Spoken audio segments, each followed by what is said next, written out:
शन्नो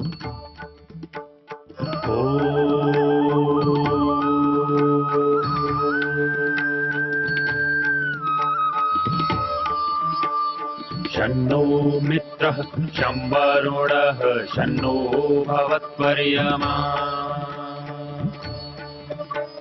शन्न इन्द्रो बृहस्पतिः शन्नो विष्णुरुक्रमः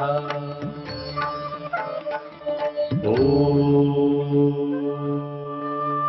शान्ति शान्ति शान्तिः।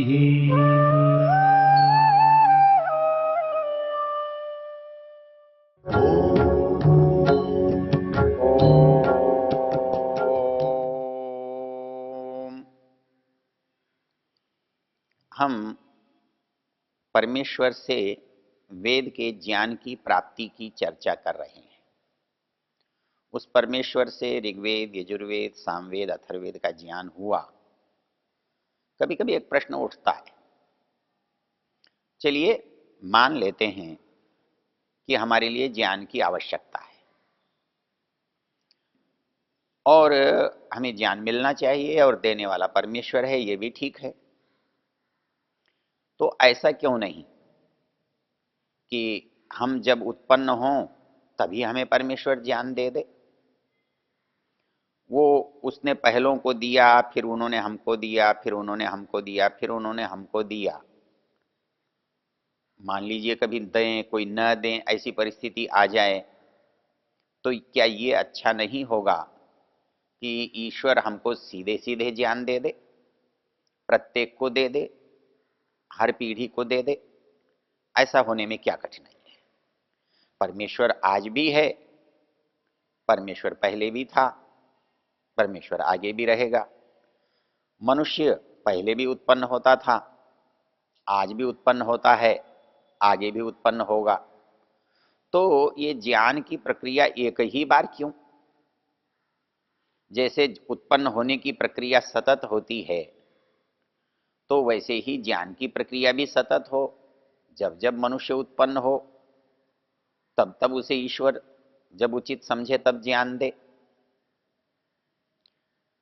ऐसा हमारे मन में एक विचार आता है, बहुत सारे लोग ऐसा सोचते हैं और इसीलिए शायद वो ये सोचते हैं कि बीच बीच में ईश्वर का ज्ञान आता रहा है और इसके लिए बीच बीच के समय में ईश्वरीय ग्रंथ बनते रहे और इसलिए आज अनेक मत संप्रदायों के जो धर्म ग्रंथ कहलाते हैं वो भी अपने आप को ईश्वरीय ज्ञान ही कहते हैं। वो भी अपने आदि जो व्यक्ति है उसके द्वारा प्राप्त हुआ ज्ञान ही मानते हैं। यदि इस समस्या पर हम विचार करें तो हमारे सामने कुछ बातें आती हैं। पहली बात यह आती है कि इस ज्ञान को देने का समय क्या होगा, क्योंकि आज जो व्यक्ति पैदा हो रहा है वो गर्भ से पैदा हो रहा है और गर्भ से भी पहले से पैदा हो रहा है। उपनिषद की माने तो पुरुष का बीज जब स्त्री में जाता है ये भी जन्म है, स्त्री से बालक बाहर गर्भ से आता है ये भी जन्म है, और मर के दूसरे स्थान पर जाता है ये भी जन्म है। हमें विचार ये करना पड़ेगा कि जन्म की कौन सी परिस्थिति में परमेश्वर ज्ञान को देवे। बड़ा कठिन होगा, क्यों कि ज्ञान ग्रहण और धारण की क्षमता न तो गर्भ में है, न शिशु में है और न उसके उत्पन्न होने पर है। क्योंकि उत्पन्न होने पर सबको ज्ञान देता और सब ज्ञान प्राप्त कर सकते, तो सबके अंदर ज्ञान प्राप्त करने की योग्यता सदा बनी रहनी चाहिए। लेकिन आज विद्यालय में जाकर भी विद्यार्थी नहीं पढ़ता और बाहर रहकर भी कम प्रयत्न से पढ़ लेता है।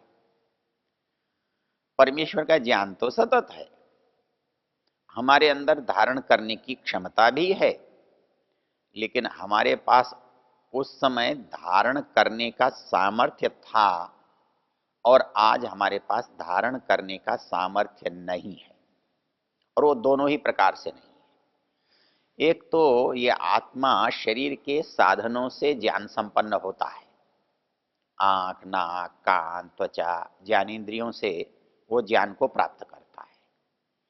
और क्योंकि ये साकार हैं तो साकार से ही हमको ज्ञान प्राप्त होता है, इसलिए हमारे उपकरण, हमारी इंद्रियां उसे प्राप्त कर सकती हैं और प्राप्त करती हैं। एक दूसरी चीज, हमारा आत्मा यद्यपि परमात्मा के साथ है, फिर ज्ञान क्यों नहीं प्राप्त कर रहा है? तो इसलिए नहीं प्राप्त कर रहा है कि उसके अंदर पवित्रता, ग्रहणशीलता, उसकी योग्यता नहीं है।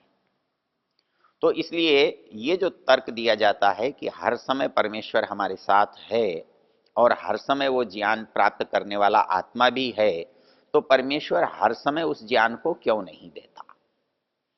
दो कारणों से नहीं देता।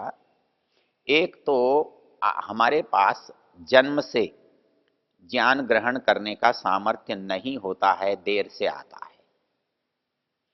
तीसरा, हमारा आत्मा पवित्र नहीं है, इसलिए ज्ञान को उतने सहज भाव से स्वीकार नहीं कर सकता है।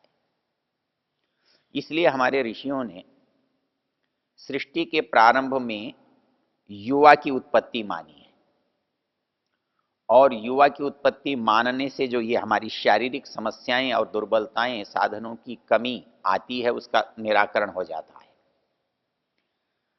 और जब एक बार हमने उसको पूर्णता प्रदान कर दी, युवावस्था प्रदान कर दी, तो उससे आगे उसमें नई पीढ़ी को उत्पन्न करने की क्षमता है। इसलिए दोबारा परमेश्वर को उत्पन्न करने की आवश्यकता नहीं है।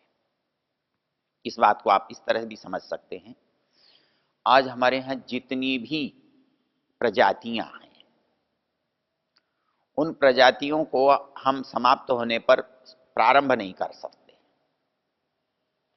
वो प्रारंभ हैं तो आगे चल रही हैं। जैसे उसको सबसे पहले किसी ने प्रारंभ किया होगा, तो जिसने पहले प्रारंभ किया था, क्या वो आज प्रारंभ नहीं कर सकता? आज तो उसके साथ वो आत्मा की पवित्रता वाला भी झगड़ा नहीं है।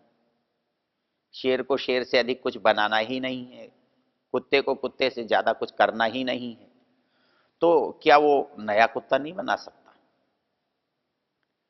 लेकिन ऐसा संसार में होता नहीं है। संसार में जो प्रजाति बनी हुई हैं, आप उनको मिटते हुए तो देखते हैं, लेकिन नई बनते हुए नहीं देखते। आपकी जानकारी में नहीं हो, नई जानकारी में आ जाए, ये तो संभव है। लेकिन मान लीजिए कि एक प्रजाति समाप्त हो गई, तो वो प्रजाति अपने आप ही पैदा हो जाए, ऐसा नहीं है। क्यों? एक संसार की एक नियम, एक व्यवस्था, एक क्रम है। वो संसार को चलने के लिए पहले से निर्धारित है, प्रकृति द्वारा बनाया गया है, ईश्वर द्वारा व्यवस्थित है। इसलिए उस व्यवस्था में बाकी किसी की आवश्यकता नहीं होती। तो वैसे ही ज्ञान जो है वो प्रारंभ में दिया गया, और वो प्रवाह से एक से दूसरे को, दूसरे से तीसरे के पास आ रहा है। यदि आप उसे रोक देंगे तो समाप्त हो जाएगा, लेकिन दोबारा वो वैसे ही उत्पन्न होगा, ये मुश्किल है, ये कठिन है, ऐसा कल्पना से परे है। तो इसलिए ये तर्क बनता नहीं। जो लोग ये मानते हैं कि धर्म ग्रंथ तो कभी भी पैदा हो सकते हैं, हो सकते हैं, लेकिन वो ईश्वरीय ज्ञान होंगे, इसमें संदेह है। क्यों? क्योंकि यदि वो ईश्वरीय ज्ञान है, ऐसा मान भी लिया जाए दुर्जनतोष न्याय से, तो एक व्यक्ति को वो ज्ञान कब मिला? मान लीजिए कि उसको 40 साल की आयु में मिला, लेकिन 30 साल तक तो वो दूसरे ज्ञान में जिया, दूसरी परंपरा में रहा, तो उस ज्ञान का उसको 40 साल पहले लाभ नहीं मिला, और उस ज्ञान का उसको उससे पहली पीढ़ियों को भी लाभ नहीं मिला। तो परमेश्वर ऐसा ज्ञान नहीं दे सकता जो जिसकी आवश्यकता पहले हो और पहलों को न मिला हो, और जिसकी आवश्यकता बाद में हो और पहलों को न देकर बाद वालों को दिया हो। तो न तो ये तर्कसंगत है, न न्याय संगत है, न संभव है।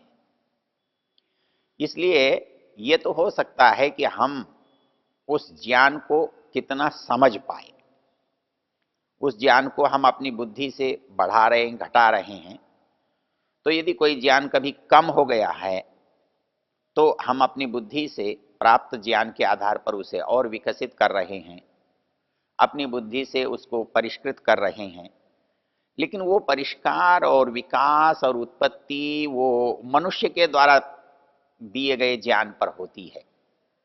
परमेश्वर के ज्ञान में न आप उसको उत्पन्न कर सकते हैं, न उसको विकसित कर सकते हैं, न उसको परिष्कृत कर सकते हैं, क्योंकि वो ज्ञान तो जैसा जितना था उतना ही है, उससे ज्यादा हो नहीं सकता और उससे कम आपके लिए हो सकता है, देने वाले के लिए नहीं। तो इसलिए मध्य में जितने भी धर्म ग्रंथों को आप ईश्वरीय ज्ञान कहना चाहते हैं, वो उसमें ईश्वरीय ज्ञान की यदि कसौटी आप घटती है तो वो वेद से भिन्न नहीं होगा, और यदि वेद से भिन्न है तो ईश्वरीय ज्ञान नहीं होगा, क्योंकि ईश्वरीय ज्ञान का संबंध मनुष्य मात्र से है। क्योंकि ईश्वर का संबंध मनुष्य मात्र से है, तो जिस व्यक्ति का संबंध मनुष्य मात्र से नहीं है उसका ज्ञान मनुष्य मात्र के लिए नहीं हो सकता, क्योंकि वो न दूसरे को जानता है न मानता है। जो मनुष्य केवल मनुष्य है तो उसका कोई समर्थक है, कोई उसका विरोधी है, कोई उसका अनजान है, उसका कोई अपरिचित है, कोई उसका मित्र है, कोई उसका शत्रु है। तो उसके ज्ञान की अपेक्षा और उसके व्यवहार वो शत्रु के साथ, मित्र के साथ, परिचित के साथ, अपरिचित के साथ, अपने के साथ, पराये के साथ वैसा ही होगा। इसलिए जितने ये गुरुओं के, आचार्यों के द्वारा दिए गए ज्ञान हैं, वो कहीं देश की दृष्टि से, कहीं समुदाय की दृष्टि से, कहीं काल की दृष्टि से उतने ही लोगों के लिए काम आते हैं, उतने ही लोगों के लिए बताए गए हैं, उन्हीं लोगों के लाभ की बात करते हैं। लेकिन ईश्वर क्योंकि सार्वजनीन, सार्वकालीन, सार्वत्रिक है, तो उसका ज्ञान भी मनुष्य मात्र और प्राणी मात्र के लिए हितकर है। तो वो सबके लिए होने से किसी का विरोधी नहीं होगा, किसी के लिए अनुपयोगी नहीं होगा, अनावश्यक नहीं होगा। तो इसलिए जो बीच के जितने भी धर्म ग्रंथ हमको दिखाई देते हैं, वो सारे के सारे धर्म ग्रंथ इस कसौटी पर खरे नहीं उतरते। इसलिए ये सोचना कि ईश्वर का ज्ञान बार बार मध्य मध्य में आता रहेगा, इसकी आवश्यकता नहीं है, क्योंकि व्यवस्था प्रवाह की है। जैसे पानी कहीं पर बरसा और वहां से प्रवाहित होता हुआ समुद्र तक जा रहा है, समुद्र से फिर ऊपर चला जा रहा है, वैसे ही ये जो ज्ञान का प्रवाह है ईश्वर से आकर समाज में, संसार में, सृष्टि में प्रवाहित हो रहा है। और जब सृष्टि का विलय हो जाता है, प्रलय हो जाता है, तो वो ज्ञान वापस उस परमेश्वर में लीन है और वहीं से फिर प्रारंभ होता है। तो एक क्रम है, और ये क्रम कहाँ प्रकाशित होता है और कहाँ विलीन होता है। जैसे नदी का प्रारंभ, वहां से जल प्रकाशित हो रहा है, समुद्र तक प्रकाशित रहता है, उसके बाद वो विलीन हो जाता है। तो वैसे ही जो ज्ञान है जहां से प्रकट हो रहा है उसे सृष्टि का आदि कहते हैं, और वो जो प्रवाहित होता चल रहा है उसे हम संसार कहते हैं, जगत कहते हैं। और जहां पर आकर प्रलय की स्थिति आ जाती है वहां पर आके उसको विलीन होना कहते हैं। तो ज्ञान जिसका है वो नैमित्तिक है, इसलिए मनुष्य का तो नहीं है, जीवात्मा का नहीं है। तो वो ज्ञान परमात्मा का है और हम उसके माध्यम हैं। हम वो हमारे अंदर से प्रवाहित हो रहा है। यदि हम उसे निरंतर प्रवाहित करते रहते हैं, उससे लाभान्वित होते हैं और आगे देते हैं तो आगे को लाभान्वित करते हैं और ये प्रवाह पुनः उसी स्थान पर जाकर विलीन हो जाता है। इसलिए प्रवाह का प्रकाश में मध्य में करने की आवश्यकता नहीं है, संभव नहीं है, न्याय संगत नहीं है। इसलिए जो भी ज्ञान होना चाहिए वो प्रारंभ में ही होना चाहिए, और क्योंकि वो सबके लिए होना चाहिए और सब स्थानों के लिए होना चाहिए, सब मनुष्यों के लिए होना चाहिए। तो इस दृष्टि से जब हम विचार करते हैं तो वेद के ज्ञान की जो प्राचीनता है वो ये सिद्ध कर रही है कि ये ज्ञान आज का नहीं है, हमारे ज्ञात इतिहास में सबसे पुराना है, सबसे पीछे का है। तो इस दृष्टि से वेद के बारे में आने वाली जो एक समस्या है उस समस्या का एक तार्किक समाधान है, और वो तार्किक समाधान यही है कि जिसके पास ये ज्ञान है वो हमको कब किन परिस्थितियों में देता है और वो परिस्थितियां कब तक काम करती हैं, उसके बाद उसका कहाँ परिणाम निकलता है। एक चक्र है, जैसे संसार में बाकी चीज़ों का चक्र है वैसे ही ये ज्ञान का भी चक्र है, जो ईश्वर से प्रकट होता है, मनुष्यों में प्रवाहित होता है और सृष्टि के साथ पुनः उस ईश्वर में चला जाता है। क्योंकि ज्ञान जो ईश्वर का है, ईश्वर पूर्ण है, इसलिए उसका ज्ञान भी पूर्ण है, और ईश्वर से वो मिलता है इसलिए उसको ईश्वरीय कहते हैं। और वो हमको ईश्वर से मिला है इसलिए उस ज्ञान की एक विशेषता है कि उससे हम उस तक पहुंच सकते हैं जहां से वो मिला है। जैसे कोई नदी आती है, उस नदी के प्रवाह में यदि हम उल्टे चलें या सीधे चल सकते हों तो प्रवाह के स्रोत तक पहुंच जाएंगे। हम जल के सीधे चलें तो जल का जो प्रवाह है उसमें हम चल नहीं सकते, इसलिए उसको पकड़ नहीं सकते। लेकिन हम उसे जान और समझ सकते हैं कि ये जल का प्रवाह जो हमें दिखाई दे रहा है ये कभी रूपांतरित होकर आकाश में चला जाता है और वापस रूपांतरित होकर प्रवाहमान होता है।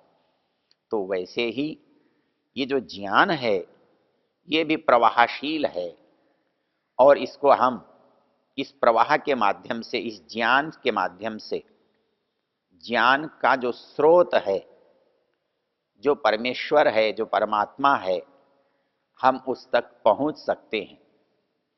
और ये कसौटी है, जिस ज्ञान से हम उस तक पहुंच सकते हैं वह ज्ञान ही वास्तव में उसका है या उसके द्वारा दिया गया है, और जो ज्ञान हमें उस तक नहीं पहुंचा सकता है वो ज्ञान उससे संबद्ध नहीं है, उसका नहीं है।